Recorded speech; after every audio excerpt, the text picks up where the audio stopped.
আসসালামু আলাইকুম রহমতুল্লাহি ওবরকাতুহু। সম্মানিত দর্শক, রাষ্ট্রপতি আব্দুল হামিদ বাংলাদেশে ফিরে এসেছেন। বেশ কিছুদিন আগে তিনি যখন চিকিৎসার জন্যে থাইল্যান্ডে গেলেন, তখন তার সেই থাইল্যান্ড গমনকে কেন্দ্র করে সারা বাংলাদেশে তোলপাড় তৈরি হয়ে গেল। আমরা যে একটা অস্থির জাতি এবং খুব সহজেই অপরের প্রতি আস্থা হারিয়ে ফেলি, এমনকি নিজের প্রতি। তারই একটা বাস্তব রূপ আমরা দেখতে পেলাম যখন প্রেসিডেন্ট আব্দুল হামিদ দেশের বাইরে গেলেন। একথা স্পষ্ট যে তিনি দেশের বাইরে যখন গিয়েছিলেন, তখন দেশের সর্বময় কর্তৃত্ব যাদের হাতে বা যার হাতে, নিঃসন্দেহে তারা এই বিষয়টি ওয়াকিবহাল ছিলেন।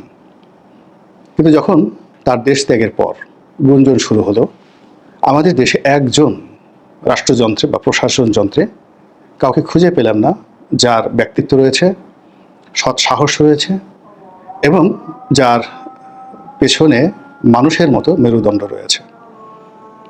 সবাই মুখ লাগানোর চেষ্টা করলেন এবং এই যে রাষ্ট্রপতি হামিদ দেশের বাইরে গেলেন, এই দায়িত্ব এয়ারপোর্টে যারা কর্মরত সাধারণ পুলিশ কর্মকর্তা রয়েছেন তাদের কয়েকজনের উপর রীতিমতো গজব আকারে নাজিল করা হলো। তো একটা ছোট বিষয় নিয়ে যখন রাষ্ট্র দাঁড়াতে না পারে কারো পক্ষে, কিংবা অতি ক্ষুদ্র একটা বিষয় নিয়ে যখন রাষ্ট্র প্রতিবাদ করতে না পারে, কাজেই সে রাষ্ট্রের মান মর্যাদা কোথায় থাকে? বা এই রাষ্ট্র যারা পরিচালনা করেন, যাদের ন্যূনতম আত্মমর্যাদাবোধ, ন্যূনতম ব্যক্তিত্ব এবং ন্যূনতম মেরুদণ্ড যদি না থাকে, তাদের হাতে একটা দেশ কতটা নিরাপদ এবং কতটা অনিরাপদ তা আমরা এই 2025 সনে হাড়ে হাড়ে টের পাচ্ছি। রাষ্ট্রপতি আব্দুল হামিদ যখন চলে গেলেন, আবার এখন যে ফিরে এলেন, এই দুইয়ের মধ্যে যা কিছু ঘটেছে তা নিয়ে আলোচনা করব। তার আগে বলে নিয়েছি তাকে আমি কেন রাষ্ট্রপতি হামিদ বলছি, কিংবা তাকে কেন আমি সাবেক রাষ্ট্রপতি বলিনি। আমার দীর্ঘদিন পশ্চিমা দেশগুলোতে থাকার সুযোগ হয়েছে।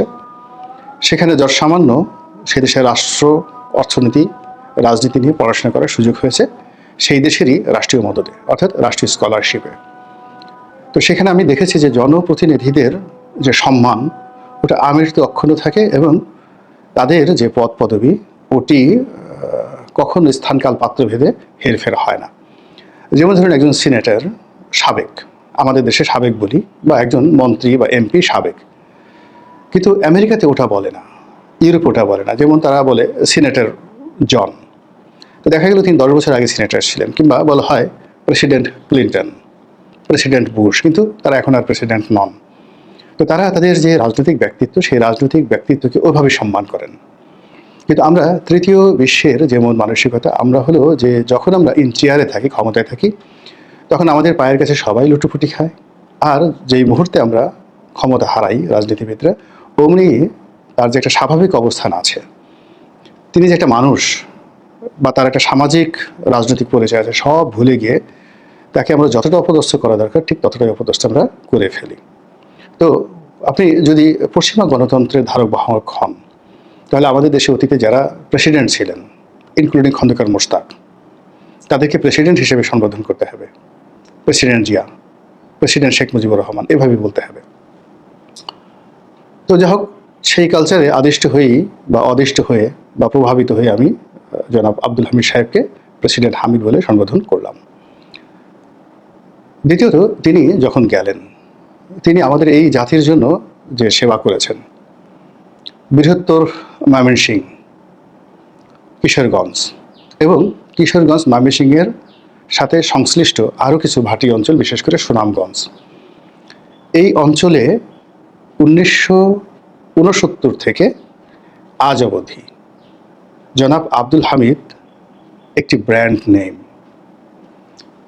ওনার মতো সুনাম, সুখ্যাতি, জনপ্রিয়তা এই বৃহত্তর অঞ্চলের দ্বিতীয় কোনো ব্যক্তি জীবিত নেই।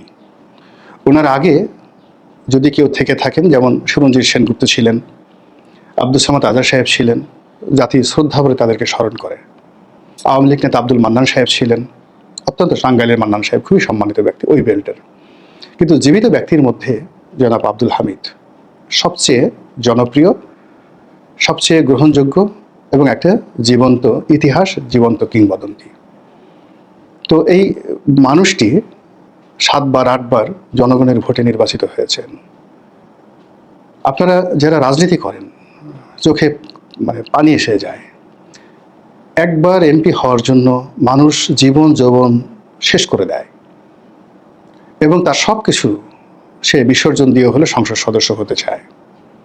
আর একবার সংসদ সদস্য হওয়ার পর দ্বিতীয়বার সংসদ সদস্য হওয়া, তৃতীয়বার হওয়া, এটা রীতিমতো ভাগ্যের ব্যাপার। এবং এটা যে কত বড় যোগ্যতা যে একজন মানুষ তার নির্বাচনী এলাকাতে 5বার 6বার 7বার 8বার সংসদ সদস্য নির্বাচিত হচ্ছেন। ওই মানুষটি ওই নির্বাচনী এলাকার অন্ততপক্ষে 10 লাখ লোকের চোখের মণি, মাথার মুকুট এবং তাদের দোয়া এবং ভালোবাসার উপলক্ষ।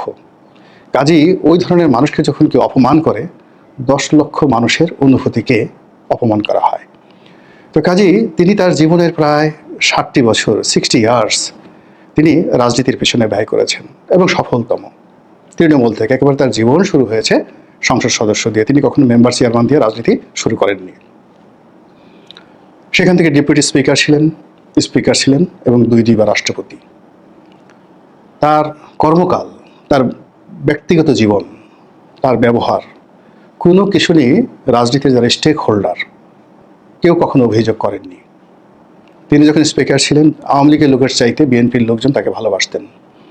তিনি যখন রাষ্ট্রপতি ছিলেন, তখন তার যে রাষ্ট্রপতির সহজ সরল জীবন, সহজ সরল কথাবার্তা, তার যে সহজ সরল উক্তি, এটি আবহমান বাংলার যে একজন রাষ্ট্রপতি, মোটে মজুর কুলি তাদের রাষ্ট্রপতি, এই যে অভিদা গণমানুষের যে রাষ্ট্রপতি, সুদীর্ঘ 60 বছরের শ্রম মেধা, আমরা এতটা অকৃতজ্ঞ, এতটা অভদ্র, এতটা বাজে স্বভাবের যে এই বিষয়গুলো আমরা একবারও স্মরণ করলাম না যে এই বয়োবৃদ্ধ মানুষটি, 78 বছর বয়স্ক মানুষটি, তার শারীরিক জটিলতা রয়েছে এবং সেই শারীরিক জটিলতার জন্য তার চিকিৎসা প্রয়োজন, তিনি অসুস্থ।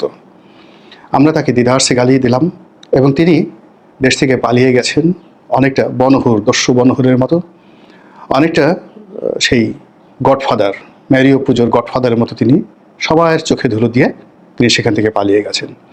কিন্তু একজন রাষ্ট্রপতি, আমাদেরই রাষ্ট্রপতি, আমাদের এই মহান সংসদের স্পিকার, আমাদের দেশের 10 লক্ষ মানুষ যাকে 7বার নির্বাচিত করেছেন, সেই মানুষটি জীবন সাংঘে এসে এতটা অসুস্থ যে তিনি লুঙ্গি পরে হুইল চেয়ারে করে প্লেনে যেতে বাধ্য হয়েছেন এবং একইভাবে তিনি বিদেশ থেকে ফিরে এসেছেন। আমরা একটি বারের জন্য আমরা আমাদের মানবতাকে জাগ্রত করিনি, মনের দুয়ারকে উন্মুক্ত করে তাকে দেখার চেষ্টা করিনি। এই গেল এক। এই অপরাধের কারণে কিন্তু আমরা দিনের পর দিন, বছরের পর বছর আমরা খারাপ শাসক দ্বারা শাসিত হয়েছি। আমরা সবসময় বলি অমুকে ফেরাউন, অমুকে সুদখোর, অমুক, কিন্তু এগুলো কেন হচ্ছে? মূল কারণ হলো আমরা সত্য কথাটি সঠিক সময় বলতে পারছি না, সত্যর পক্ষে দাঁড়াতে পারছি না। আমরা সবসময় এগুলো বাতাস যেদিকে সেই দিকে আমরা পাল তুলে নৌকা চালিয়ে দিচ্ছি। রাষ্ট্রপতি হামিদের ক্ষেত্রে আমরা যে অন্যায় করেছি, জুলুম করেছি, অবিচার করেছি, তিনি তার সেই অসুস্থ শরীর নিয়ে আবার বাংলাদেশে এসে তিনি আমাদেরকে শিক্ষা দিলেন, সব মানুষ পালায় না, সব মানুষের জন্য পালানো শোভা পায় না। দ্বিতীয়ত, তিনি কে?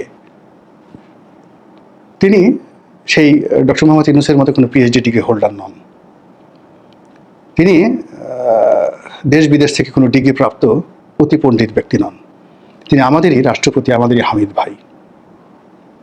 তিনি আলু ভর্তা দিয়ে ভাত খান, মাছের ঝোল দিয়ে, গুঁড়ো মাছের ঝোল দিয়ে ভাত খান এবং ভাটি অঞ্চলের কথায় কথা বলেন, কিশোরগঞ্জের ভাটি অঞ্চলের ভাষায় কথা বলেন।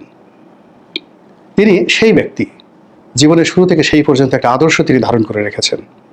লোভ এসেছে, লালসা এসেছে, কামনা এসেছে, বাসনা এসেছে, যেগুলো ব্যক্তিগত এবং গোপনীয়, সেটা তার একান্ত ব্যক্তিগত বিষয়। কিন্তু জাতির কাছে তিনি কখনো বেঈমান, তিনি কখনো মুনাফেক, তিনি কখনো মীর জাফর এই অবস্থায় তিনি নিজেকে তুলে ধরেননি। প্রেসিডেন্ট জিয়া তাকে এমপি বানানোর জন্য, মন্ত্রী বানানোর জন্য বহুবার তাকে অফার দিয়েছেন, কিন্তু বঙ্গবন্ধু লাশের উপরে, বঙ্গবন্ধু রক্তের সঙ্গে বেইমানি করে, বঙ্গবন্ধু লাশের উপর দাঁড়িয়ে তিনি সেই মন্ত্রী পরিষদে যোগদান করতে যাননি।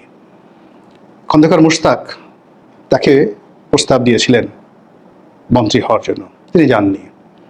এরশাদ সাহেব রীতিমতো তার উপর জুলুম করেছেন তাকে নেওয়ার জন্য, কিন্তু অন্য সব আওয়ামী লীগ নেতা বা বিএনপি নেতার মতো তিনি ক্ষমতার পিছনে ছুটেননি। তিনি তার নীতি নিয়ে, তিনি তার আদর্শ নিয়ে একটা জায়গাতে আছেন। আপনি তাকে ভালো বলতে পারেন, মন্দ বলতে পারেন, তিনি তার মতো জায়গাতে আছেন। তিনি কখনোই সুবিধাভোগী ছিলেন না, তিনি সুবিধার পেছনে ছুটেননি। দল যখন ক্ষমতা এসেছে, দল থেকে পুরস্কৃত করেছে, সেটা আলাদা বিষয়, কিন্তু তিনি কোনো অবস্থাতেই কারো দুধের মাছি হওয়ার জন্য তিনি ছুটোছুটি করেননি। একটা মানুষের জীবনের ৭৬-৭৮ বছর এভাবেই চলে গেছে। আর বঙ্গভবন তিনি যখন ছিলেন, ও বঙ্গভবন কিশোরগঞ্জের মানুষের জন্য খোলা ছিল, ওই বঙ্গভবন সাধারণ মানুষের জন্য খোলা ছিল। যে কোনো মানুষ তার সাথে দেখা করতে পারতেন, তার মেহমান হতে পারতেন, তার ঘরের খাবার খেতে পারতেন, এবং এখন পর্যন্ত সেই জিনিসটি রয়ে গেছে। তো সেই আব্দুল হামিদ সাহেব ফিরে এসেছেন।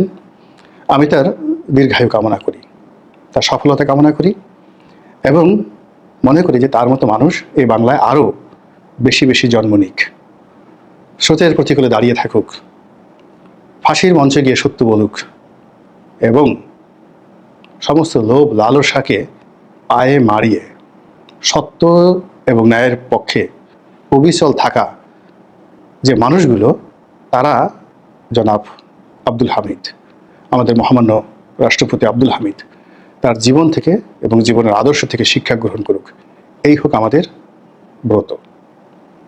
আসসালামু আলাইকুম রহমতুল্লাহি ওয়া বারাকাতুহু।